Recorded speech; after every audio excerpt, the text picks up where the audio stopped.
Agjencia Investigative Ndërkombëtare Stop Krimi në bashkëpunim me Policinë e Shtetit dhe organet ligjzbatuese organizoi në Tiranë samitin ndërkombëtar kundër lëndëve narkotike. Aktiviteti u përqendrua tek rreziqet që paraqet për hapja e narkotikëve për sigurinë publike dhe domosdoshmëria e forcimit të bashkëpunimit institucional. Është kënaqësi dhe përgjegjësi e madhe të diskutojmë sot për një çështje jetike për të ardhmen e shoqërisë sonë, u shpreh ish diplomati Vangel Mita. Koordinatori i agjencisë Heroina Ruçi theksoi se narkotikët mbeten një nga sfidat më serioze për rendin, sigurinë dhe shëndetin publik. Ato nxisin kriminalitetin, rrezikojnë të rinjt dhe dobësojnë familjen. Stop Krimi ka detyrimin të forcojë punën parandaluese dhe ndërgjegjësuese në komunitet dhe të godas aktivitetet kriminale, tha Ruçi.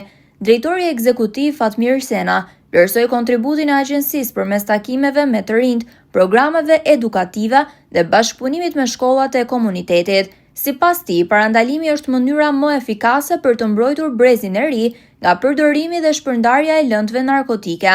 Në samit, referuan dhe diskutuan Silvana Braçe, Heroina Ruçi, Migena Arllati, doktore shkencave Daniela Xhelaj, Vullnet Silaj, shef sektori në Policinë Kukës, Santila Domi dhe të tjerë. Pjesëmarrësit ranë dakord se lufta kundër narkotikëve nuk fitohet vetëm nga policia. Roli i familjes, shkollës, mediave dhe komunitetit është vendimtar. Informimi i drejtë dhe komunikimi i vazhdueshëm me të rinjt janë armët më të forta, u shprehën referuesit. Në përmbyllje, zoti Fatmir Sena siguroi se agjencia do të vazhdojë angazhimin në mbështetje të policisë së shtetit për mbrojtjen e ligjit dhe sigurisë së qytetarëve. Vetëm të bashkuar ndërtojmë një shoqëri më të sigurt, ku të rinjt të rriten larg krimit dhe varësive, përfundoi ai.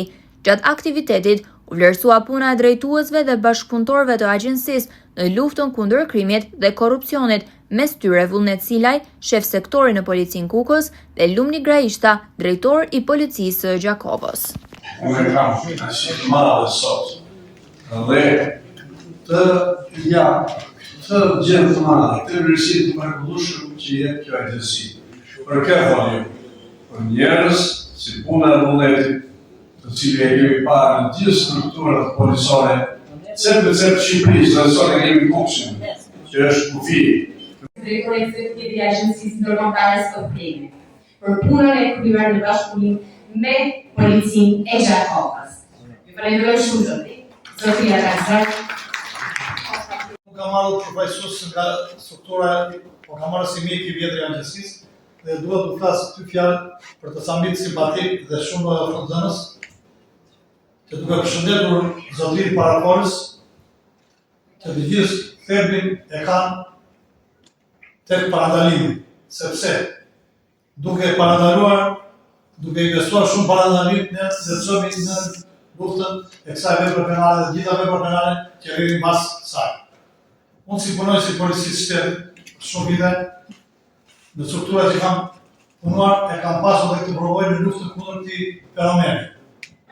Po të jemi të ndërgjegjshëm dhe të shikojmë edhe një tjetër drejtë në sy, edhe policia e shtetit shumë detyra që ka si një nga institucionet më të mëdha legislatuese në administratën shtetërore, jo se e ka ruar të fenomen, po e ka në qendër vëmendjes dhe qeveria shqiptare këtë e ka si prioritet e saj. Duke nisur nga prioritet që ka qeveria, edhe policia e shtetit merr masa parandaluese për çdo fillim viti, hartoj plane pune, plane masash me detyra konkrete dhe ndiqen dhe bën investim në forcat e mjete.